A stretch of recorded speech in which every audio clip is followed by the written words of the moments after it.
مزمل حسین صاحب نے پوچھا ہے کہ نماز وطر میں 2 رکعت ادا کرنے کے بعد میں بیٹھتے ہیں اور کچھ لوگ نہیں بیٹھتے، تو سنت کا طریقہ کیا ہے، اس سلسلے میں وضاحت فرما دیں۔ دیکھیں، اللہ کے رسول صلی اللہ علیہ وسلم نے وطر کی نماز کے تعلق سے سنن بیہقی کی روایت کے مطابق بیان فرمایا کہ وطر کی نماز کو مغرب کی نماز کے مشابہ نہ ٹھہراؤ، یعنی وطر کی نماز کی ادائیگی مغرب کی نماز کے جیسے مت کرو۔ مغرب کی نماز میں 2 رکعت ادا کرنے کے بعد میں ہم تشہد کرتے ہیں، پھر کھڑے ہوتے ہیں اور وطر کے لیے 1 رکعت ادا کرتے ہیں۔ تو حکم یہ ہے کہ وطر کی ادائیگی مغرب کی نماز کے جیسے نہ ہو۔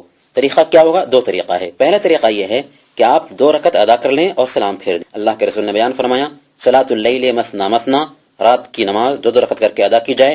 فَإِذَا خَشِيَ أَحَدُكُمْ الصُّبْحَ صَلَّى رَكْعَةً وَاحِدَةً تُوتِرُ لَهُ مَا قَدْ صَلَّى۔ جب ایک انسان کو اندیشہ ہو کہ طلوع فجر ہو جانے والا ہے تو اس وقت وہ اپنی نماز کو وطر کر لے اور اس طرح سے ساری نمازیں اس کی وطر ہو جائیں گی۔ تو پہلا طریقہ یہ ہوا کہ 2 رکعت پر سلام پھیریں اور اخیر میں 1 رکعت ادا کر لیں۔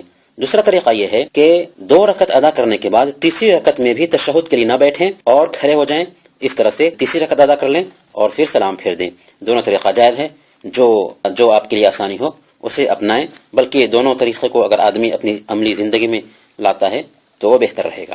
تو حکم یہ ہے کہ وطر کی ادائیگی مغرب کی نماز کے جیسے نہ ہو۔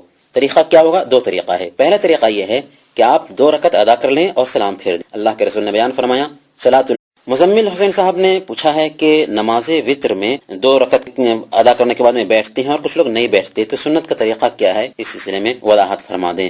دیکھیں، اللہ کے رسول صلی اللہ علیہ وسلم نے نماز کی ادائیگی مغرب کی نماز کے جیسے مت کرو۔ مغرب کی نماز میں 2 رکعت ادا کرنے کے بعد میں ہم تشہد کرتے ہیں، پھر کھڑے ہوتے ہیں اور وطر کے لیے 1 رکعت ادا کرتے ہیں۔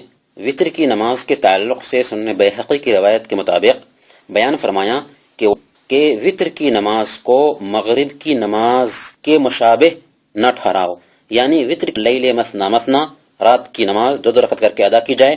فَإِذَا خَشِيَ أَحَدُكُمْ الصُّبْحَ صَلَّى رَكْعَةً وَاحِدَةً تُوتِرُ لَهُ مَا قَدْ صَلَّى۔ جب ایک انسان کو اندیشہ ہو کہ طلوع فجر ہو جانے والا ہے